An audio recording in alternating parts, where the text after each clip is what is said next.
تحمل مزاجی ایک ایسی صفت ہے جس سے انسان ایک خوشگوار زندگی گزار سکتا ہے۔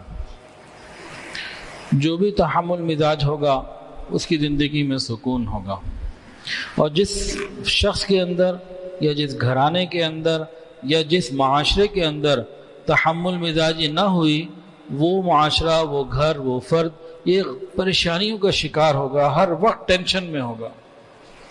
تحمل مزاج آدمی ہر وقت خوشگوار، اور جس کے اندر تحمل مزاجی نہیں ہر وقت انڈر ٹینشن، ہر وقت ٹینشن میں ہوگا۔ اب سب سے پہلی بات، تحمل مزاجی کہتے کس کو ہیں؟ تحمل بوجھ اٹھانا۔ عام طور سے انسان چاہتا ہے کہ فری زندگی گزارے، بوجھ نہ اٹھانا پڑے، لیکن بہرحال بوجھ اٹھانے پڑتے، دل کرے نہ کرے اٹھانے پڑتے۔ انسان کے اندر انتقام کا جذبہ بھی ہے، وہ سبھی نکال سکتا ہے، لیکن یہ دوسرے کی تکلیف کے اوپر صبر کر لیتا ہے، معاف کر دیتا ہے، درگزر کر لیتا ہے، برداشت کر لیتا ہے، تو یہ تحمل مزاجی اسے کہتے ہیں۔ تحمل مزاجی کہتے ہیں گویا دوسرے کی ایذا اور تکلیف کے اوپر صبر کرنا، برداشت کرنا، درگزر کر کے معاف کر دینا، یہ تحمل مزاجی ہے۔ جس کو یہ نعمت مل گئی یہ خوشگوار زندگی گزارے گا، اور جس کو یہ نعمت نہ ملی ہر وقت پریشان، ہر وقت پریشان۔ آیت جو پڑھی نا، اس میں اللہ رب العزت نے اپنے دو ناموں کو اکٹھا یکجا ذکر کیا۔ وَكَانَ اللَّهُ عَلِيمًا حَلِيمًا، اللہ رب العزت عالیم بھی ہیں اور اللہ رب العزت حلیم، حلم والے بھی ہیں۔ علیم سے مراد علم، تو اللہ رب العزت علم والے بھی ہیں اور اللہ رب العزت حلم والے بھی ہیں۔ یہ دونوں نعمتوں کو اکٹھا جمع کیا، دونوں صفات کو ایک ساتھ جمع کیا۔ اب یہاں ایک راز ہے، ان دونوں کو اکٹھا ذکر کرنے میں ایک راز ہے۔ وہ کیا؟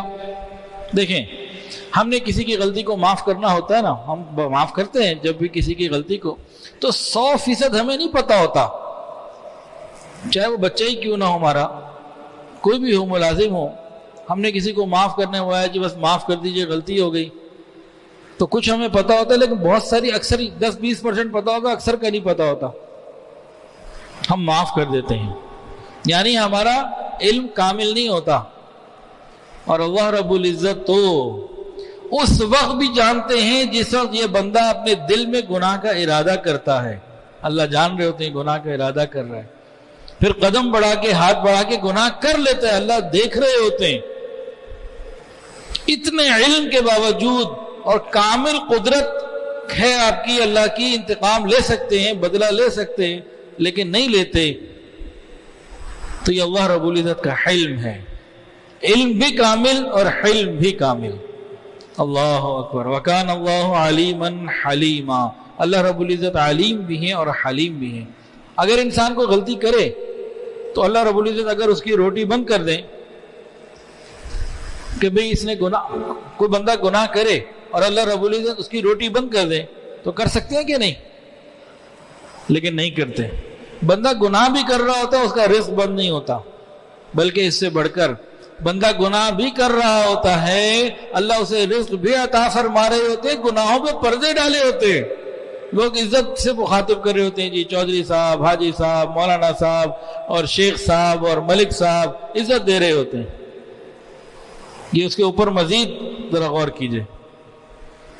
ایک اللہ والے تھے ابن عطا اسکندری رحمت اللہ علیہ، ایک عجیب بات انہوں نے فرمایا، اے دوست، جس نے تیری تعریف کی اس نے در حقیقت پروردگار کی ستاری کی تعریف کی۔ اے دوست، جس نے تیری تعریف کی در حقیقت اس نے پروردگار کی ستاری کی تعریف کی۔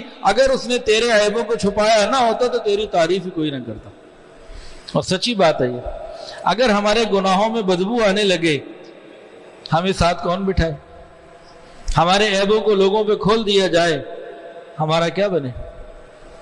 تو اللہ رب العزت کا علم کتنا کامل اور حلم، تو وَكَانَ اللَّهُ عَلِيمًا حَلِيمًا، وہ علیم بھی ہے اور حلیم بھی ہے۔